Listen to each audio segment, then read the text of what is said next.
Alright, welcome back. Doing a follow-up video on this Galaxy DX88HL. The gentleman actually brought two of them in here. Okay, that's one. This is the other one. We've already been through this one. This one had frequency counter would not light up. Meter needed to be replaced, and also it was jumping back and forth from 24 megahertz to 27 megahertz, and we've got all that straightened out. We'll do a follow-up on that one after. I just figured I'd do this one because I just finished up on this one. Anyway, this one come in. It didn't have any frequency counter issues, nothing like that. The meter was still in pretty good shape. Just want to show you if I can find the old meter out of the other one. Okay. And this is going to fall back on some of the info I'm going to do towards the end of this video, but this is the meter that came out of that other radio. You can see that, you know, it's burnt, turned all brown, got real dull. That radio probably was on quite a bit. Okay, most likely in a truck. Guy was probably over the road trucker at the time, and probably just left the radio on 24/7. Anyway, this one here, like I said, had no frequency counter issues or anything to involve that part of the radio. What it did have is it had the NPC mod, which I've been accused of being an NPC installer. That is not a fact. I do not install NPCs or positive peak expansion. You call it what you want. Everybody calls it an NPC. Now there is a proper positive peak expansion that can be done for the guys that are running the bigger amps, and that's a whole different ball game, and they come out very, very nice. It just it enables you to have a low dead key and still have the high drive to get your amplifier up to where it should be running without that high dead key, because the high dead key, especially on an amplifier, that's what kills them. Okay, that's what makes them hot. That's why you have to put fans on them. Everybody wants that high dead key. You don't need it. Anyway, another story for another day. This is the MPC that came in this radio. Okay, just trying to get everything to focus in here a little bit. All right, that was just out in the wide open like that. Okay, it worked. The wires are stiff enough that if you elevate it up off the board, it probably won't fall down on it. If you insist on doing an NPC, number one, wrap it in shrink tube. Okay. Number two, do the owner of the radio a favor and either lock down the high power or turn the high power dead key down, which, as far as I'm concerned, is kind of eliminates, or no, not eliminates, that's not the word I'm looking for, but it makes no sense to do that, because if you bring the high power down, you almost have to bring it down to the level of the low power to have it somewhat clean. And what's the sense in having high power, low power, if you can't utilize it in the radio? So again, an NPC, what they call an NPC, really could be used to run some of the larger amps. Is it as clean as a properly done positive peak expansion? No, it's not, but it will work. Okay, this one, as you saw in the previous video, the NPC on the low side was flat topping. If you go back to that video I did the other day, it was flat topping. Usually, if it's done right, that would be rounded. Which is okay. It's just the valleys look kind of funky.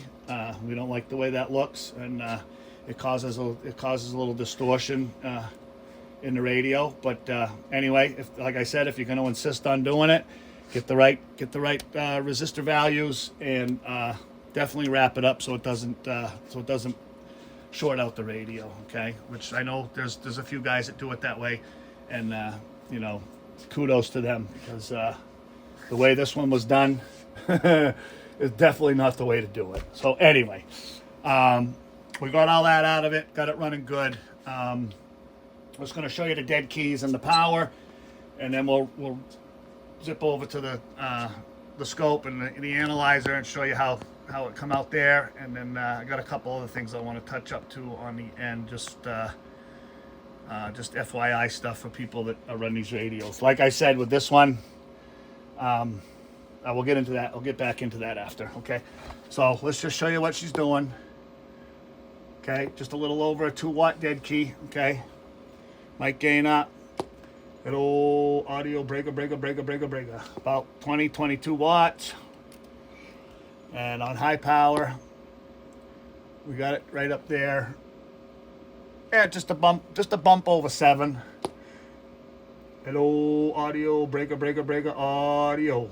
1 2 1 2 1 2 1 2. So right up there around 27 watts. Okay, doing real good. Remember, it's not a MOSFET radio. It's a very old radio. It's got 2312s in it. It's not going to put out that extra 5, 6, 7, 8 watts like a MOSFET radio would do. Okay, so just remember that. It's definitely running right where it's supposed to be running. In really good shape. Okay, so we'll show you what she looks like on the scope and the analyzer real quick. Okay, we're going to go out. I know this is another controversy. I like going out 50 kilohertz. Gives you 2.5 channels on either side. That way, if and when a radio does come in and it's really in bad shape, you can see how far the signal is spreading out to the adjacent channel. So this one, not even coming close. Okay, so that's high. Okay, absolutely spotless. Go to low. All right, clean as a whistle right there. And like I said in the previous video, if you go back and watch it, or if you've already watched it and you know what I'm talking about, when you NPC or you crank the modulation or you clip a radio, all you're doing is causing spurious emissions and harmonics to the left and the right of this. This is your fundamental or your center frequency, whichever one you want to call it. And all that harmonics and spurious emissions, all that does is every one of those has a little bit of power to them, okay? And when you start raising those, they make the watt meter go up. And that's what these guys are doing. They're showing you, they're tuning your radio to the watt meter. Not everybody, okay? There's a lot of guys that do it, you know, the way that I do it. They've got their own little gimmicks that they pull, but that's another story. But the guys that are just using a watt meter and they're showing you that they can get more modulation and more wattage out of the radio, it's not true. And again, the telltale sign is if your low dead key and your high dead key swing the same, the radio's either been clipped or cranked, one or the other. There's no doubt about it. Okay, so that's what she's looking like now. She's right on frequency too, and that's what I want to touch base on now is frequency, especially on these older radios. Okay, I hear a lot of I don't hear it, but I read a lot of comments, a lot of posts on these older radios drifting. Okay, yes, they do drift. There is no doubt about it. It's the nature of the beast. Have they improved over the years? They definitely have improved over the years. So when it comes to these older ones, you know, you got to just accept the fact that they're going to drift. So really what I should start on first is the frequency counter itself. So this other radio, the first one that I did, the same gentleman brought both of them in. Okay, the frequency counter would not light up.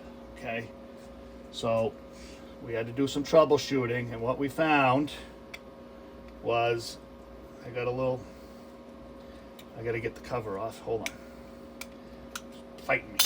Okay, so as you can see, this is your frequency counter control right here. Okay, it's a PCB board inside this can. Okay, which this is an RF shield. That's what an RF shield is. Okay, anyway, RF shield. There's 2 RF shields on the bottom. You got your mirror board or your jumper back here in the back. That's not an RF shield. Okay, that's a jumper back there. That's what they call it, or in CB terms, it's a mirror board, but not an RF shield. Anyway, so in this other radio, this is the frequency board from the newer radio. Okay, that's old. This is old, but it's updated. Okay, so what happens is this regulator right here gets run super hot. Okay, when the frequency counter's on. That's why I recommend shutting them off. If you have the option of shutting them off, shut them off.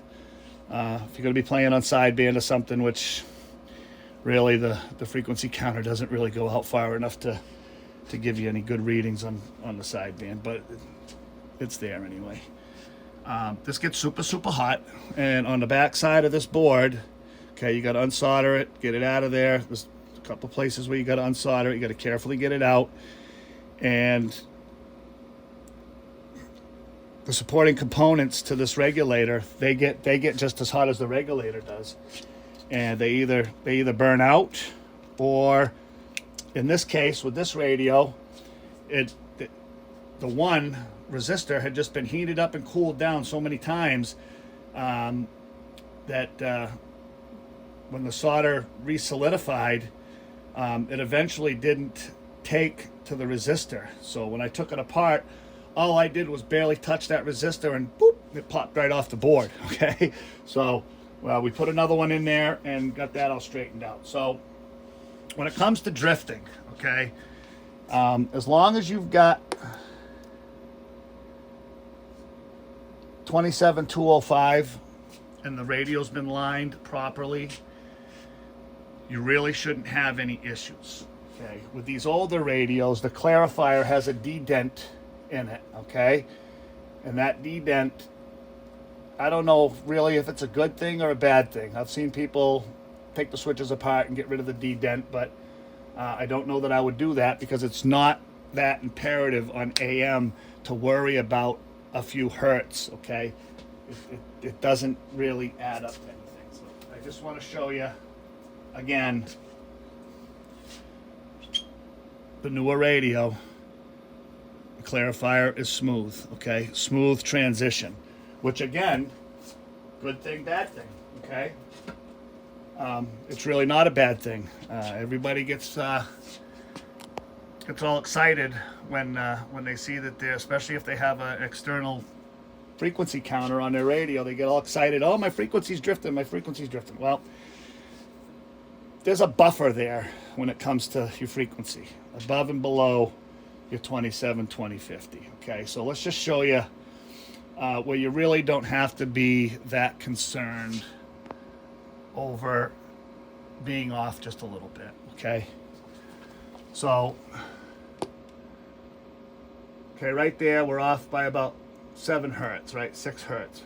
But if I just barely breathe, I mean, I'm just going to put a little pressure on this clarifier and not even take it out of its center D-dent. Just put a little pressure on it, on the so it's making contact inside.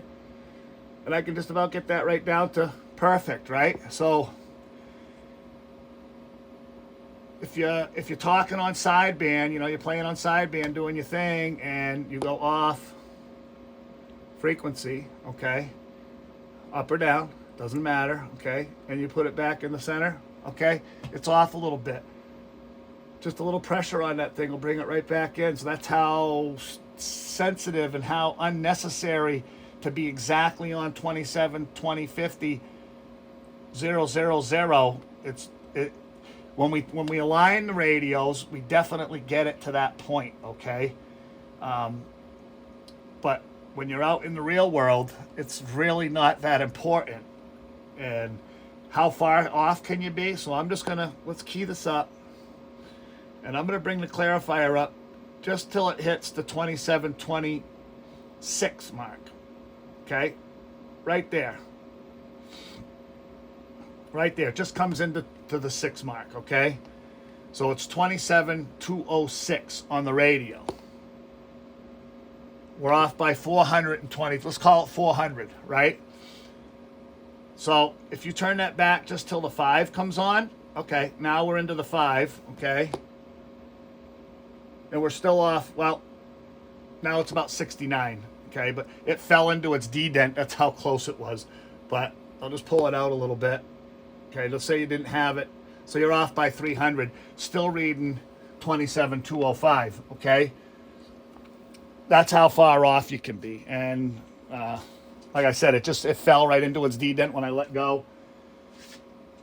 With the newer radios where there is no D-dent, you're going to get it up there and you're going to look and say, oh, that's center right there. It's reading 27,205. Especially with the newer radios where there is no D-dent, you could be off by 100, 150, even 200. It's not going to matter on AM. On sideband, you're going to have to play with the clarifier, obviously. These are not the new style radios by any means. Even the newer Galaxies and such, Ranger radios are not your Striker surface mount radios. I guess I shouldn't say that because they do have some surface mount radios. Your through hole type with crystals, okay? They're going to be a little drifty, but don't panic. That's all good. There's nothing. Just being off by a couple of hertz is not going to affect the thing, okay?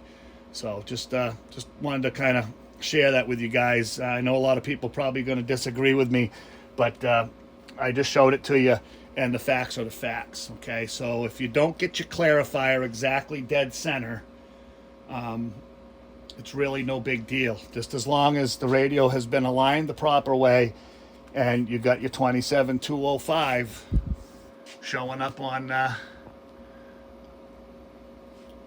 your faceplate on your radio, you're good to go. Again, if you have the option to shut that thing off, shut it off, because they do run warm. There's no doubt about it. And I know probably a lot of them have not failed. A lot of them have, a lot of them haven't. But it's just a safeguard, I guess, just to prevent from what happened to this other one. Anyway, that's it for that. Hope you enjoyed it. These radios are going to be going out. I will do a quick update on this other one. Well, I really don't have to. I suppose I could. I'll do an update on it just to show you the power it's putting out, and so we're not accused of lying to our customers and throwing radios out the door that they're not working properly. Anyway, that's it. They're both Galaxy DX88HLs, old radios, crystallized radios. They drift. They do their thing. Some people like them, some people don't. For the people that do, I hope that the clarifier and frequency thing just kind of helped you out a little bit, so you're not getting antsy about being off frequency just a little bit, because especially on AM, it's really not going to affect a whole lot. Nobody will ever know the difference. Okay. So anyway, till the next video, we'll catch you later. Thanks for watching.